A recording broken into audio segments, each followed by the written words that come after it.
The theme today that we are talking about is creating this entrepreneurial scene in India. So very quickly, we already know that the SME sector is a dynamic sector. It is a not only dynamic but a vibrant sector of our economy. It accounts for actually 35% of the GDP already. So I think when we are talking about creating the scene, we are saying how can we make it better? How can we make it more efficient? How can we really take it beyond this 35%? It is actually after agriculture, the next biggest contributor to GDP. So that's, till date, innovation, if you look at the Western model, it really was a top-down approach. It was a strategy finalized by a group of people at the top somewhere, and then it went into very expensive R&D. But in this part of the world, especially in Asia, you have to survive all these doomsayers, the so-called inspectors and the administrators and the bureaucrats whose only job seems to be how to stop you, not how to enable you, how to make you move forward. And I just got hold of, somebody sent me a very nice book yesterday, and I thought was very apt. It says Jugaad. The book is actually on Jugaad. It's Jugaad as innovation, and it's talk about a frugal and a flexible approach to innovation. Very unlike the Western model, which is a very expensive model of innovation. Here you're talking about a very frugal and a very flexible way of innovation. But that, of course, only comes in after you've survived the first part, that is to start off. So let me give you a very quick insight what it takes to try and start off something in this country. We signed the joint venture with McDonald's Corporation way back in 1995.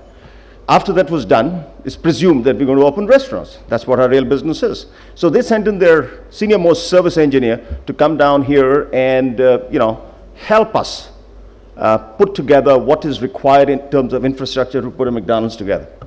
So this is a conversation going between me. He meets first time in India. So he says, Vikram, I'm going to list out for you all the things that we require. Do we have an engineer on board? I said, no, we don't have. Are you an engineer? No, I'm not.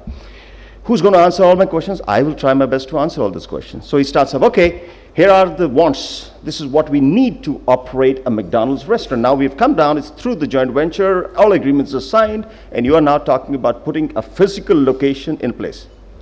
So he starts off by saying, so Vikram, we need 150 kilowatts of power. And I just looked blank at him. I didn't say a word. So he looks at me again, he says, you're not saying anything. I said, do you want me to say it now? Or do you want me to, after you finish everything, tell you what's possible? So I said, no, I prefer if you can tell me each time I tell you something. He said, okay, no problem. Don't have it. He said, what do you mean don't have it? We need 150 kilowatts of power to operate a restaurant. I said, don't have it. So he said, what do you mean we don't have it? I said, well, we are a highly power deficient country. In any single site, a single location, you don't get anything more than 100 kilowatts of power. And that's one building, right? You only get 100 kilowatts of power. And if you want anything more than 100 kilowatts of power, you need to put up a separate transformer. That means you have to establish a substation, which can take 1.5 to 2 years to establish. So the truth is, when I was trying to talk about the fact that you first need to learn to survive before you even thrive, this is how we started out as McDonald's. So when somebody looks at us and says, all right, these guys have already got whatever, 250, 280 stores, and they're growing at about 40, 50 stores a year now. Oh, these guys must have got it so easy, and now they know what to do about it. But the fact is, we first learned how to survive, and now we've used Jugaad, which is this flexible, frugal innovation in terms of making it happen. And guess what? Nobody would believe it, and believe me, our folks overseas also don't believe it. With one of the lowest average sales, we have one of the higher EBITDA levels in the region, in our region of Greater Asia and APMEA. So things can be done. So to a lot of Westerners out here, I think the first thing you need to do is buy the book Jugaad. It'll help you. It'll help you understand what needs to be really done in this country to make it happen. And so therefore, really it's all about innovation at a level where we want entrepreneurs to succeed. In this theme, I was also looking at what do we need from the government. That's where I get worried here. I actually get worried because I generally feel that the government should be kept out of anything. But the only reason that our IT industry succeeded was because the government or the people in the government did not understand anything about it.